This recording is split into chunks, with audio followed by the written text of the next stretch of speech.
Guys, আসসালামু আলাইকুম। সবাই কেমন আছেন? Welcome back to my YouTube channel. আজকে আপনাদেরকে দেখাতে নিয়ে এসেছি আমার লেবু গাছ। যদিও বৃষ্টি হয়েছে, আমি হাঁটতে পারছি না বৃষ্টির মধ্যে। তো এই যে দেখেন কি সুন্দর সুন্দর লেবু ধরে আছে এখানে।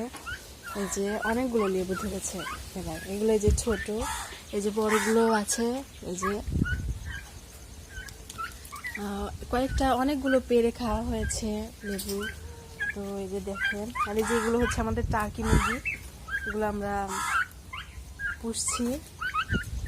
তো এই যে দেখেন, এই যে অনেকগুলো লেবু ধরেছে এখানে, বৃষ্টি হয়েছে তো সব কিছু একদম ভেজা।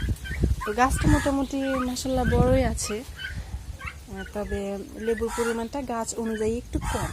আরও আসার কথা, আসবে হয়তো ইনশাল্লাহ। এই দেখা যাক। আর এই যে আমাদের মুরগি টার্কিগুলো, ওদের হয়তো ক্ষুধা লাগছে, ওরা খাওয়ার জন্য আমার সামনে এসে এরকম ইয়া করতেছে। তো যাই হোক, ওই যে দেখুন অনেকগুলো লেবু ধরে আছে। তো সবার কেমন লাগলো জানাবেন।